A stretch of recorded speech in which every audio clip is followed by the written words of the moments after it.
Hello friends and welcome back to the channel. If you don't already know, my name is Christy and we are in the middle of a deep dive on Christian nationalism on this channel.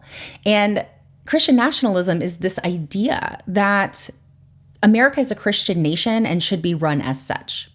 And we have a country full of Christians that believe it is their duty to vote and enact policies and support policies that further their Christian agenda. And I have people every single day in my comments who are telling me the only way to live is to live for Jesus, that America needs to turn back to Jesus in order to get right, in order to be well and happy and progress forward. I don't believe that to be the case, but there are a lot of people who do. And I find that the people who are the loudest about making America a Christian nation are the very people who are voting in policies and politicians that are completely antithetical to the teachings of Jesus. And I feel as though many Christian Americans have completely abandoned the teachings of Jesus in favor of political superiority. Now, I am not a Christian. I am an ex-Christian. I'm an atheist. I don't subscribe to biblical authority like many people do. But the people that do subscribe to biblical authority are insisting that I subscribe to it too. And there are things in the Bible that I bring up that I don't like, that I think are violent or cruel or unkind or unrighteous and ungodly. But when I bring those things up, Christians come to my comments and they say, "You've got it wrong. You're misunderstanding it." And I'm willing to put aside my thoughts about all the icky stuff I don't like in the Bible and just look at the stuff that Christians tell me to look at. Look at the words of Jesus. That's all you got to do. Just follow Jesus. But are modern American Christians following Jesus is what I want to know. So I want to talk about the words of Jesus, why I feel as though modern Christians have abandoned the words of Jesus in favor of political superiority, and why this gives me reason to reject their initiatives to make America a Christian nation. I'm not Jesus's biggest fan. There's some things he said I don't like, but again, I'm willing to put that stuff aside and just focus on the good stuff, the stuff that sounds really nice. So let's jump right in. We're going to start in Mark 10:42 through 45. And Jesus called them to him and said to them, "You know that those who are considered rulers of the Gentiles lord it over them, and their great ones exercise authority over them. But it shall not be so among you. But whoever would be great among you must be your servant, and whoever would be first among you must be slave of all. For even the Son of Man came not to be served, but to serve and to give his life as a ransom for many." Jesus taught Christians not to lord over others, not to have authority over everyone else, but to serve everyone. I don't see the modern Christian, conservative, Republican bubble. I don't see them going out to try to serve everyone else. I see them working to make sure that their own lives are secured, their religious freedom is secured, their goals, their capitalist goals are secured, to have authority over all, to be superior to everyone, the best nation in the world. He didn't say exalt yourself over everyone else in the world. He said serve. And he didn't say serve everyone in America. He said to serve all. In Matthew 7:12, it says, "So in everything do to others what you would have them do to you, for this sums up the law and the prophets." This is the golden rule. Do to others what you would have them do to you. So I would ask these conservative Christians who are advocating for discrimination against trans people, discrimination against non-binary people, discrimination against gay people, discrimination against women, discrimination against immigrants. Would you want those people to discriminate against you? Isn't your entire goal to create a nation where you are free to practice your religion without discrimination? And if you don't want to be discriminated against, why would you vote in policies and vote in politicians that want to discriminate against others that don't look like you? Matthew 6:24, "No one can serve two masters, for either he will hate one and love the other, or he will be devoted to one and despise the other. You cannot serve God and money." You can't serve God and money. You get to choose one. You don't get both.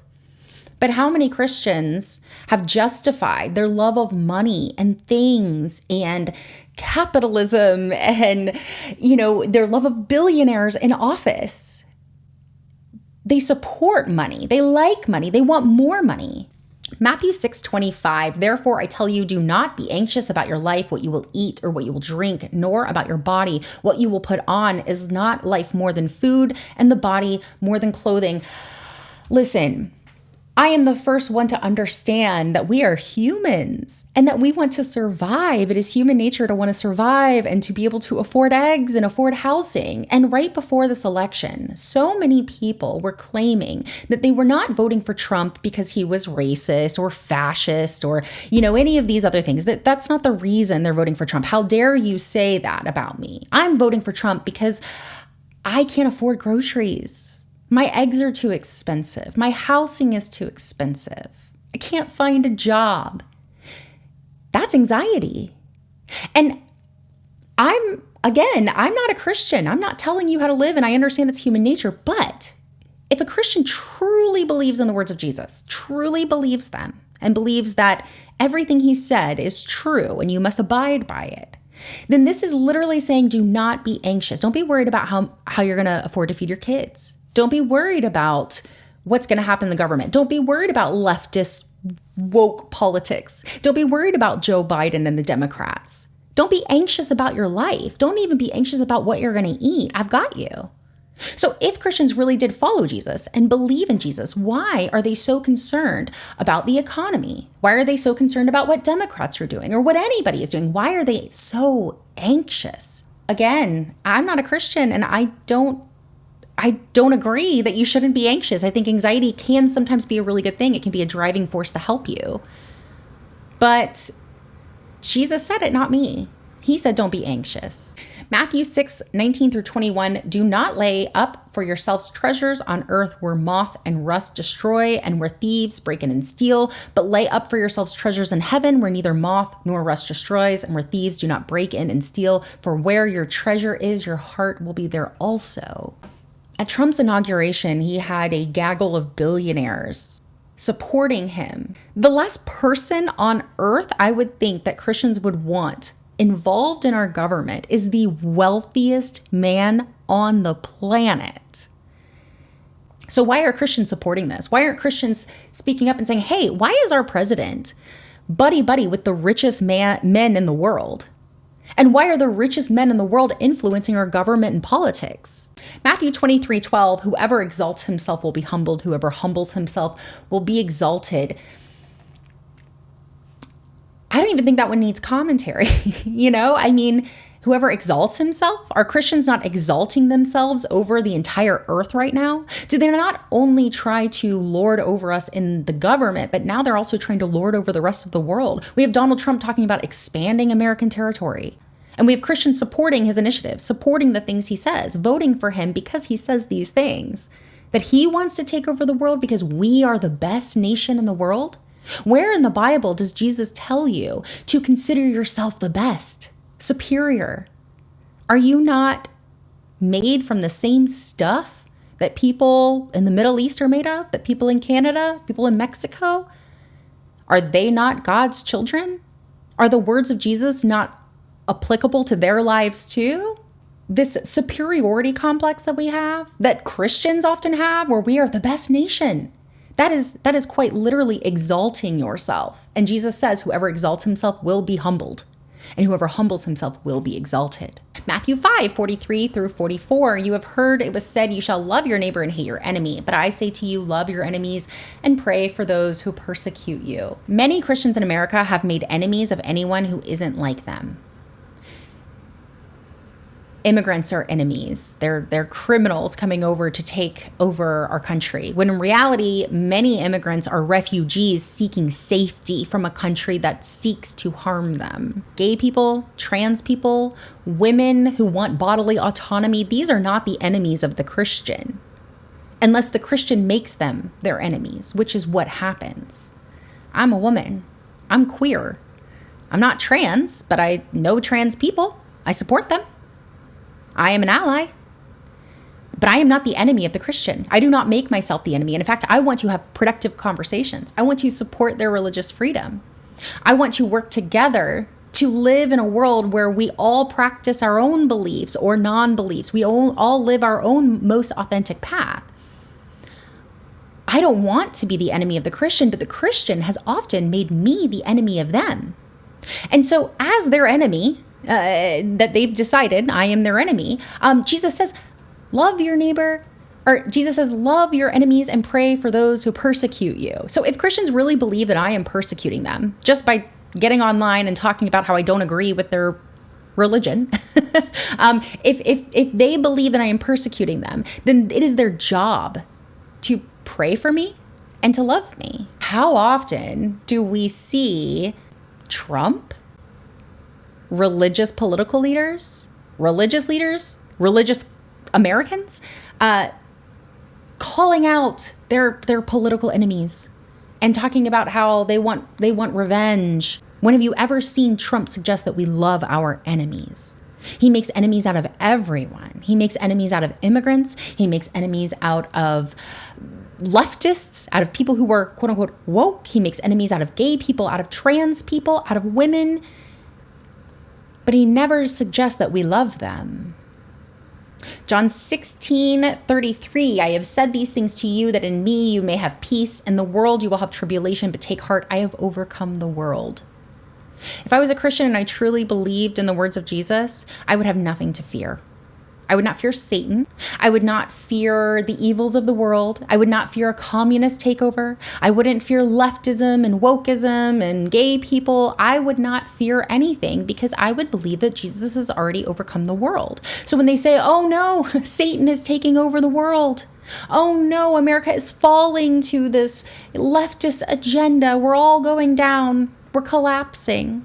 You are telling me that you don't believe Jesus has overcome the world, that you don't believe the words of Jesus when he says, don't be scared, I've got this. The world is in my hands. Matthew 19:21, Jesus said to him, if you would be perfect, go, sell what you possess and give it to the poor, and you will have treasure in heaven. Come and follow me. We don't want to give everything to the poor. We're giving too many handouts. People are just taking whatever they want, and we're just giving it all away. I don't want my tax dollars going to make sure people have health care. Don't give marginalized people my tax money, is what they're saying. So they don't want the government to take their tax dollars and give it to the poor, but they won't actually take their money and give it to the poor themselves. They say, no, leave my money alone. It's my money. I earned it. But Jesus says, if you want to be perfect, go sell everything you have and give it to the poor. Matthew 5:7, blessed are the merciful, for they shall receive mercy. At this recent church service that Trump and his family attended, where the bishop got up and asked him to show mercy on those who were afraid in America right now, Trump's family was mostly just rolling their eyes. But the vast majority of immigrants are not criminals.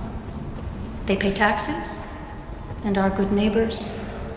They are faithful members of our churches and mosques, synagogues, wadara, and temples. And afterwards, Trump said that that pastor was not doing a very good job, and he did not like the service, and they were very unkind. And all they said to him was, show mercy, show love, do what Jesus said. Those that are merciful will be blessed and will be shown mercy. So she echoed the words of Jesus right to Trump's face, and you know what he did? He called her nasty. And he encouraged the American people to go against her, to go against the very words of Jesus in a church. How are Christians watching Trump get angry and throw a fit because a religious Christian leader, asked him to honor the words of Jesus and show mercy on those who are afraid? And he, instead of adopting that, and saying, yeah, you're right, we do need to show mercy. We need to love our neighbor. We need to be kind as American people to those who are afraid right now. He said, no, that woman is nasty, which means he's calling Jesus nasty. And Christian Americans are defending it, and they're agreeing with it, and they're still celebrating him and supporting him. So why is it that the ex-Christians and the atheists, the people who aren't Christian, are looking at this and saying, this isn't right? That's what Jesus said to do, is to show mercy. And Trump is saying that's wrong. Why are we the ones to point that out, but the Christians aren't? Luke 6:30, give to everyone who asks you, and if anyone takes what belongs to you, do not demand it back. So not only are you supposed to help people when they ask for help, but if they come in and they decide to get the help themselves, if they cross the border illegally and decide to come into the country and take what they need, it is your job and duty as a Christian, by the words of Jesus, to not demand it back. Do not tell them they can't come in and take your job. If an evangelical Christian is seriously concerned that immigrants are coming over and taking their jobs, it is their duty as a Christian to not demand that job back. Don't be anxious. Jesus has got it. Trust him. Maybe you just need to pray and ask him to help you find a job, and he will. And if he doesn't, well, then you need to really seriously ask yourself, who are you serving? Didn't he say he'd take care of you? Why are you pointing your fingers at everyone else and blaming them for your problems when Jesus said, I've got this, don't be anxious, and let them have whatever they want. I've got this. And as a bonus, John 14:15, it says, if you love me, keep my commands. These are his commands. His commands did not include anything about gay people. Not one time did Jesus make any command about how you should treat gay people. He didn't talk about trans issues, gender issues, abortion. He made it very clear that the things he was most concerned about were money and the relationship to money, and how you treated people, how you interacted with them, what kind of example you were being. If you love me, Jesus, you will keep my commands. Except for all of his commands have been trampled on, ignored, dismissed, completely tossed to the side by the very people who are going out into our politics and saying, you must live for Jesus. We must institute a Christian nation. We must model our laws and our governance after Jesus Christ himself. And then Jesus says, hey, welcome the immigrant. Lift up the marginalized. Support those who are scared, who don't have very much. Help the poor. Sell everything you have. Do not love money. Do not serve money. Do not exalt yourself. Humble yourself. Do not be superior over other people, but instead be a servant. Go out into the world and find people to serve, to love, to care for, to help. That is your only mission as a Christian. Serve people. And yes, he said, go out into the world and make Christians of all nations, or what, disciples of all nations, whatever it was he said. Yes, he wants you to go out and make everybody a Christian. But how do you do it? You don't do it by force. You don't do it by being unkind and discriminatory. You do it by being an example. It might seem hypocritical that I come on here and I talk about the stuff in the Bible I don't like, and I talk about how we should utilize critical thinking and put these beliefs aside if they no longer serve us. But at the same time, I'm encouraging Christians to live out, their adherence to this religion. It does seem hypocritical, but the thing is, I do believe that we would be better off if we all use a little more critical thinking and didn't fall into magical thinking, didn't fall into these harmful religious ideologies. But at the same time, I fully understand, because I am a realistic person, that Christians will always exist. People will always hold their religious values. I can't stop that, and I don't want to try. I don't want to go out in the world and tell Christians they can't be Christian. They're not supposed to be. What I want them to do is go out in the world and actually live out the very thing they're trying to make me live out. And to not be surprised when people like me deny Christianity altogether and speak out against what Christians are doing when Christians are not following the very thing they're insisting that we follow. So my plea for Christian America, for evangelicals and conservatives, people all over the map who support the current Trump administration, who support everything that Trump's administration stands for, I would ask that those people live like Jesus. Love Jesus, follow his commands, and vote with Christian values. I'm asking you to do that. And that is very contradictory to things I've said in the past, because I've said, I don't think Christians should take their values to the voting booth. And I actually want to make a video about that. I've been kind of circling some ideas because my perspective has slightly changed on that. Because no, I do not want to use the Bible to determine Christian law, but I do want Christians to take their Christian values to the voting booth, but not their American identity Christian values that have been made up by political leaders. I want them to actually follow Jesus. And Christians love to come in my comments and tell me how wrong I am, how I've misunderstood Jesus. And I can guarantee there will be Christians that come to the comments of this video and say that I have misunderstood Jesus here in these words, and they will defend the not so good stuff Jesus said. It's a subjective ancient text. Anybody can read it and decide what they want out of it.